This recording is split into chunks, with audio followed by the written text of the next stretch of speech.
Praise the Lord. ஒரே ஒரு வசனத்தை கூட காண்பித்துக் கொடுக்கிறேன். மல்கையா 4வது அதிகாரம் 2வது வசனம். என் நாமத்திற்கு பயந்திருக்கிற உங்கள் மேல் நீதியின் சூரியன் உதிக்கும். இன்னைக்கு ஆண்டவர் நம்மளை பார்த்து சொல்ற காரியம் என்னன்னா, நம்ம மேல நீதியின் சூரியன் உதிக்குமா? ஏன் நம்ம மேல நீதியின் சூரியன் உதிக்கும் அப்படின்னா, நம்ம அவருடைய நாமத்துக்கு பயந்திருக்கிற பிள்ளைகளா நம்ம வாழ்றோம் அப்படின்னா நம்ம மேல நீதியின் சூரியன் உதிக்குமாமா.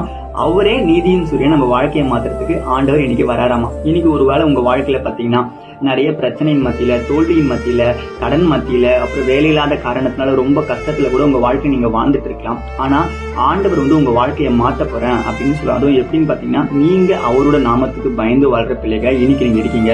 ஏசப்பா என்ன பாக்குறாரு, நான் அந்த தப்பு பண்ண மாட்டேன். ஏசப்பா என்ன பாக்குறாரு, அந்த பாவம் நான் பண்ண மாட்டேன். நான் ஏசப்பாக்கு உண்மையா இருப்பேன்னு சொல்லி இந்த உலகத்துல ஏசப்பாக உண்மையா அவரோட நாமத்துக்கு பயந்து வாழ்ற பிள்ளைகளா நீங்க இருக்கீங்கன்னா, உங்களுக்காக ஆண்டவர் நீதியின் சூரியனா வராராமா உங்க வாழ்க்கையை மாத்துறதுக்காக. நீங்க இதை விசுவாசிச்சீங்கன்னா அமேன் போட்டுக்கோங்க. இதே போல ஆவிக்குரிய வசனங்கள் உங்களுக்கு வேணும்னா மறக்காம என்ன ஃபாலோ பண்ணிக்கோங்க.